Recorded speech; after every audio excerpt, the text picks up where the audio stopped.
Jangan lupa di like, komen, dan subscribe, dan tekan tombol loncengnya ya. Assalamualaikum warahmatullahi wabarakatuh. Seperti biasanya saudara-saudara, saya selalu di teras rumah, ya sering di teras rumah atau di sebelah rumah seperti ini. Ya, ini tembok rumah saya, ya saya di sebelah rumah. Saudara, ini perlu saudara saja untuk memahami dan menyikapi atau melihatnya bagaimana dengan adanya banyak agama, tentang banyaknya agama, ya. Kenapa harus ada beberapa agama? Kenapa agama tidak hanya satu saja, yaitu Islam saja? Saudara-saudara, sebelum saya menjelaskan itu, coba lihat alam ini. Alam ini kalau kita melihat dari atas, ya seperti saya ini kelihatan lebih luas, ya, lebih bebas, ya. Coba lihat, semuanya ini bermacam-macam, ya. Tanaman itu bermacam-macam, ya, tidak hanya satu jenis, ya, tidak hanya satu model, berwarna-warni, ya. Rumput saja tidak hanya satu jenis, ya. Begitupun makhluk yang lain, ya, hewan bermacam-macam jenisnya, tidak hanya satu jenis, ya. Begitu manusia, ya, yang menempati bumi ini, begitu luasnya bumi ini, sehingga nanti ada perbedaan iklim cuaca, sehingga menjadi tumbuhnya makhluk di sana juga berbeda. Ya, orang barat, ya, dengan iklimnya, cuacanya itu orangnya besar-besar, putih-putih, ya. Terus di Arab, ya, dan sekitarnya bentuknya seperti itu, kita semua tahu. Cina, ya, dan sekitarnya hampir sama, ya. Tapi artinya semua ini menunjukkan bahwa manusia saja juga berbeda-beda, termasuk Indonesia, ya kan. Nah, nanti di Indonesia sendiri, sama-sama Indonesia, itu nanti wilayah daerah masing-masing berbeda-beda, itu juga orangnya juga bisa kelihatan. Oh, ini orang Timur, orang Ambon, ya, rambutnya keriting, kulitnya hitam. Nah, artinya apa, saudara-saudara? Bahwa memang Allah menciptakan seperti itu, ya, di kehidupan ini, ya, tidak hanya kehidupan di bumi, kehidupan dimanapun, kehidupan yang kita tidak tahu, ya, yang di planet itu aja juga macam-macam. Artinya begitu, saudara, Tuhan ini menciptakan karena maha kuasanya, maha besarnya, alam begitu luasnya, makanya ada bermacam-macam tanaman yang saya sampaikan tadi, manusia bermacam-macam. Ya, kalau kita melihat dari atas seperti ini, itu nanti kita memahaminya berbeda. Nah, untuk memahaminya itu ya kita harus melihat dari atas, dari sisi Tuhan. Kalau dari sisi Tuhan, kita ini justru menyaksikan saja, begitu kagumnya kita atas penciptaan Allah. Kalau kita kembalikan kepada bawah, kalau melihatnya dari bawah, kita kembalikan kepada manusia, kita tidak bisa menerima perbedaan. Kita melihatnya perbedaan ini, bermacam-macamnya agama ini menjadi negatif, isinya negatif dok. Yang tidak diakui Tuhan, yang itu diciptakan itu adalah muncul dari pribadi manusianya sendiri. Padahal yang benar tuh ini. Nah, kalau kita ini orang yang beriman kepada Allah, bahwa tidak ada sesuatu apapun yang tidak karena Allah. Semua yang ada ini ciptaan Allah semua, kehendak Allah semua. Gak ada yang dari Allah. Kalaupun kita melihatnya dari bawah, seperti yang saya sampaikan tadi, akhirnya kita berpengaruh ke makhluknya. Akhirnya kita menyalahkan, mengkafirkan, mengklaim tidak punya hak, ya. Dia di situ Tuhan, dia punya hak, dia masuk surga. Nah, bagaimana mau semua juga itu cinta kasihnya Allah, wujud dari cinta kasihnya Allah. Mereka orang-orang cuma manusia yang wujud cinta kasihnya Allah. Memang terbuat dari bahan itu, dari kemurahannya, dari keagungannya, dari kebesaran dan segala kemahannya, ya kan. Yang mewujud makhluk, ya itulah bedanya makhluk dengan Tuhan. Kalau manusia ya itu rupanya, Tapi esensinya adalah cinta kasih sayangnya Allah, cahayanya Allah semua, energi kemahannya semua. Buktinya mereka juga berhak atas alam, rezeki dan segalanya. Akhirnya kembali lagi menyalahkan. Kita tidak pernah membuat kehidupan, makanya jangan kaget kehidupan ini ada macam-macam. Kalau kita tidak pernah membuat kehidupan, berarti ini kehidupannya ciptaan Tuhan. Nah, kita yang menuhankan Tuhan, meyakini Tuhan, ya kagum dong. Itu kan semua jadi urusan Tuhan.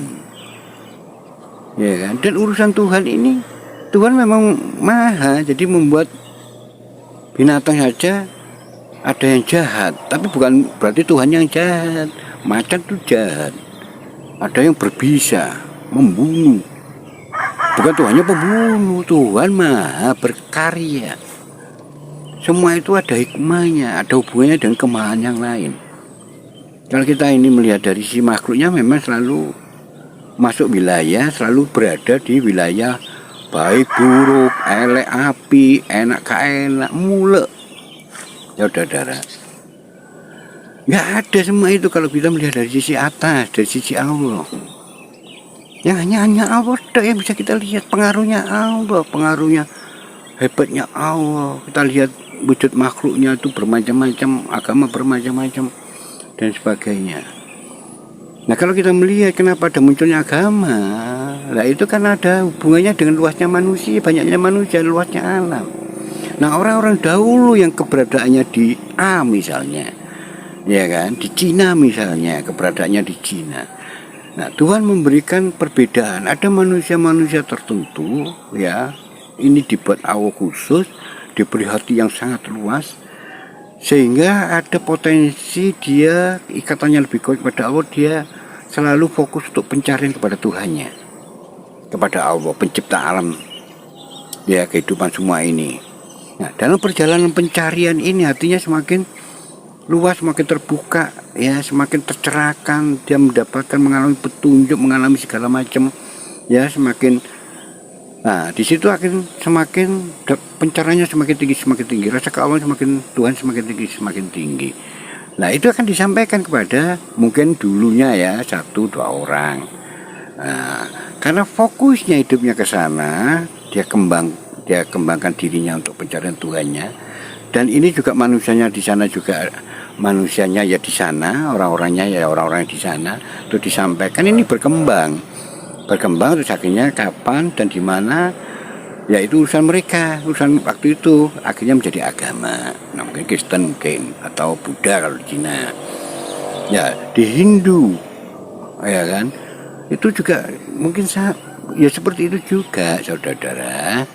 Jadi di negara itu, di alam itu, orang-orang tertentu ya diberi, sama seperti yang saya sampaikan tadi, ada orang yang diberikan kelebihan.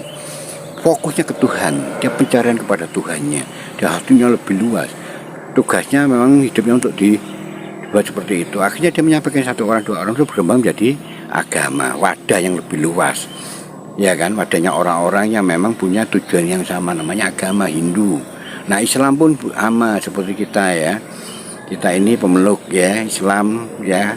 Sejarahnya Rasulullah, Nabi kita, Nabi Muhammad SAW diberikan sebagai manusia khusus ya, khusus untuk fokus mati ketuhanan dari Tuhannya ya. Makanya sampai ada sejarahnya, dicuci hatinya dulu ya Allah, terus mengalami perjalanan spiritualnya, terus akhirnya disampaikan, terus disiarkan, dikembangkan segala menjadi Islam. Nah, semua ini berbeda-beda, tapi yang penting adalah bersyukur pada apa yang sudah menjadikan bagian kita. Itulah kita syukuri. Yang lain nggak mungkin bisa sama. Nah, hubungannya juga yang anak-anak sekarang yang terlahir dari orang tua Kristen ya pasti Kristen, yang terlahir dari orang tua Hindu ya otomatis Hindu. Nah, ini saling melengkapi. Ya kan, Tuhan senang dengan melihat orang ramai-ramai dengan jalan masing-masing, ya, tetapi tujuannya sama, mengagungkan Tuhan Sang Pencipta yang Maha Tunggal. Itulah saudara, kalau kita kembali lagi kepada manusia, seakan-akan itu perbuatan manusia. Manusia itu siapa sih? manusia ini kan hanya sebuah nama. Ya, strukturnya manusia, organnya manusia, perangkatnya manusia ini berjalan sesuai dengan kehendak Tuhan, berjalan sesuai dengan keinginan Tuhan. Dia akan mengekspresikan. Pikiran kita aja tidak tahu, kita hanya sebuah nama manusia. Buktinya, ya kan? Pikiran itu namanya pikiran, kepala namanya kepala, tangan namanya tangan, kaki namanya kaki, daging namanya daging, jiwa namanya jiwa.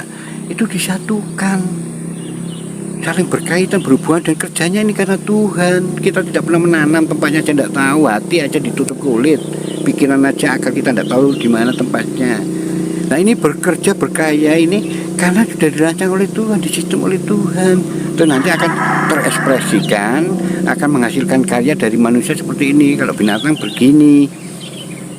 Nah itulah saudara-saudara, maka kita harus dekat dengan Tuhan. Tuhanlah menjadikan segalanya, agar kita bisa melihat perbedaan agama itu indah, karena itu karya Tuhan.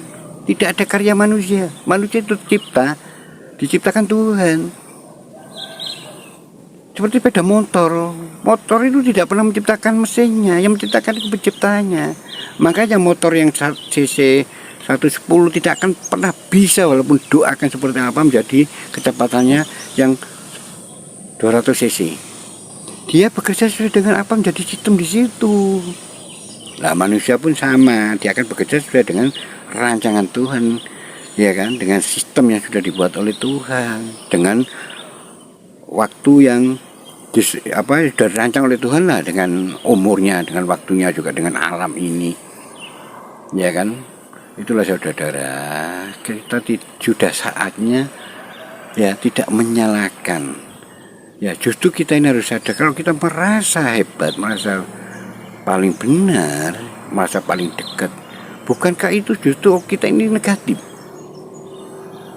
Seakan-akan orang Barat itu bukan ciptaan Tuhan, orang Cina itu bukan ciptaan Tuhan, Tuhannya sendiri. Bukankah kita sudah meyakini bahwa Tuhan kita satu yang menciptakan semuanya? Itu saudara-saudara yang bisa saya sampaikan tentang perbedaan agama. Memang ya begitu itu, Tuhan menciptakan memang tidak hanya satu agama. Kalau satu agama Islam itu kaya apa malan. Nek wong urip iki ono sugih tok ngono ya apa malan. Kalau sing dadi tukang, gak ada rumah mungkin. Nah, perbedaan itu tetap akan berkembang menjadi segala macam ya keadaan, tapi tetap kita harus berada di sisi Allah, agar kita tidak terpengaruh oleh pengaruh makhluk. Ya, kita tenang berada di sisi Allah, hanya pengaruh Allah yang kita rasakan, dan hanya kita bisa, dan hadiahnya ya, keuntungan kita hanya melihat, bisa melihat apa yang jadi kekuasaan nih Tuhan yang kita cintai. Kita bisa melihat apa menjadi kebesaran Tuhan yang kita cintai. Kita berada di dekatnya. Itulah manusia yang beruntung. Akhirul kalam, wassalamualaikum warahmatullahi wabarakatuh.